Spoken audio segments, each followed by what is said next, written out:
बिस्मिल्लाहिर्रहमानिर्रहीम।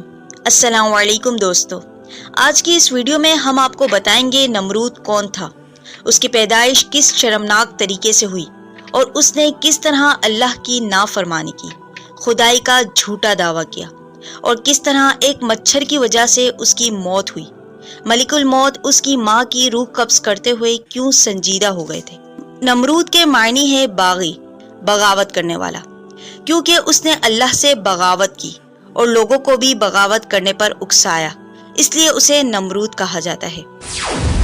दुनिया में हुक्मरानी करने वाले 4 बादशाह गुजरे हैं, जिनमें 2 मोमिन और 2 काफिर थे, सुलेमान अलैहिस्सलाम और जुल्करनैन। और 2 काफिरों में नमरूद और बख्त नसर है। रिवायत में आता है कि नमरूद का बाप एक नामर्द बादशाह था। शोहर का नामर्द होने की वजह से उसने जिना करवाया, जिससे नमरूद पैदा हुआ। हजरत इजराइल अलैहिस्सलाम से अल्लाह ने पूछा, तुम इतने बंदों की रूह कब्ज कर चुके हो, क्या आपको कभी ऐसा महसूस हुआ जिसकी रूह कब्ज करते हुए आपको दुख हुआ हो? जवाब में इजराइल अलैहिस्सलाम ने फरमाया, एक मौत ऐसी है जिसे मैं भुला नहीं सकता।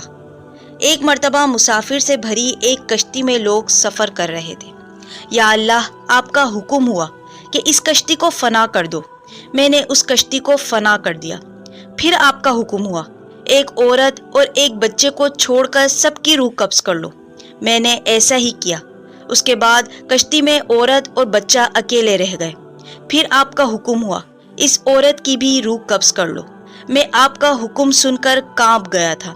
मुझे इस बच्चे पर बहुत रहम आया।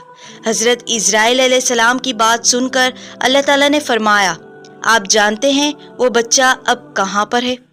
हमने उसकी पैदाइश किस तरह की है? तो जवाब नफी में था।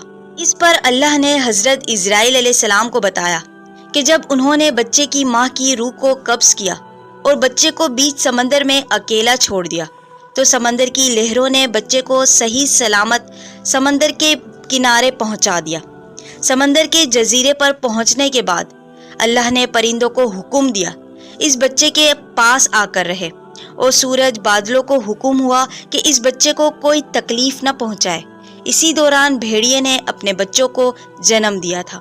अल्लाह ने भेड़ियों को हुक्म दिया कि अपने बच्चों के साथ साथ इस बच्चे को भी दूध पिलाए। जब बच्चा बड़ा हो गया तो अल्लाह ने पूरी ज़मीन की हुकूमत अता कर दी, पूरी दुनिया का बादशाह बना दिया। ए इजराइल, क्या आप जानते हैं वो कहाँ पर है?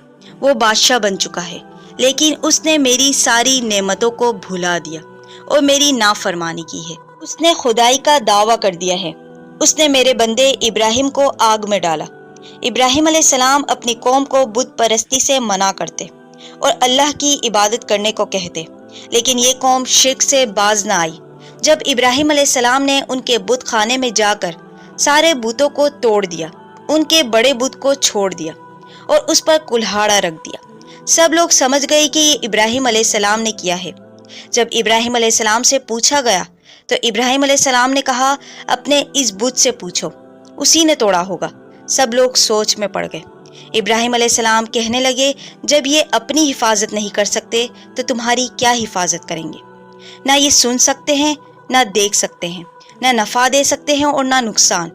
नमरूदी कौम तेश में आ गई और सब लोगों ने इब्राहिम अलैहिस्सलाम को सज़ा देने का इरादा किया।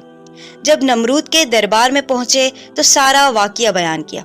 नमरूद गुस्से में आ गया और कहने लगा, तेरा खुदा कौन है? इब्राहिम अलैहिस्सलाम ने कहा, जो जिंदा करता है, जो मौत देता है, वो मेरा खुदा है। नमरूद ने 2 बंदों को बुलाया, एक को मार दिया और एक को छोड़ दिया। कहने लगा, मैं भी जिंदा करता हूँ और मौत देता हूँ। इब्राहिम अलैहिस्सलाम उसकी अक्ल को समझ गए। इब्राहिम अलैहिस्सलाम कहने लगे, मेरा रब सूरज मशरिक से निकालता है, मगरिब में गुरूब करता है। अगर तू खुदा है तो सूरज मगरिब से निकाल कर मशरिक में गुरूब कर दे। ये सुनकर नमरूद ने इब्राहिम अलैहिस्सलाम को आग में डालने का हुक्म दिया। तमाम लोगों ने लकड़ियां जमा की। कई रोज तक आग को भड़काया गया। आग इतनी थी कि बुलंदियों को छू रही थी। जब इब्राहिम अलैहिस्सलाम को आग में डाला गया तो अल्लाह के हुक्म से वो आग ठंडी हो गई। नमरूद ने जब ये मंजर देखा तो कहने लगा, तेरा खुदा अजीम है। और वहाँ के कुछ लोग ये देखकर ईमान ले आए। उसने अल्लाह से जंग के लिए आसमान से खुदा को ललकारा। پھر ایک فرشتہ انسانی شکل میں آیا اور کہنے لگا اللہ کی نافرمانی سے بچو اور خدا سے ڈرو، اگر وہ چاہے تو تم کو ہلاک کر دے۔ یہ بات سن کر اس نے جنگ کا اعلان کر دیا اور 3 دن کی مہلت مانگی، تو فرشتوں نے 3 دن کی مہلت دی۔ 3 دن بعد جب لشکر لے کر نکلا تو اللہ نے مچھروں کی فوج بھیجی اور نمرود کے لشکر پر حملہ کر دیا اور سب ہلاک ہو گئے۔ ایک مچھر نمرود پر مسلط کر دیا گیا جو اس کی ناک میں گھس گیا اور دماغ میں جا کر بیٹھ گیا۔ تکلیف کی حالت میں اپنے سر کو مارتا، 40 سال تک اس کی ایسی ہی حالت رہی اور پھر وہ ذلیل و خوار ہو کر مر گیا۔ اللہ نے پوری دنیا کے لیے اسے عبرت کا نشانہ بنا دیا۔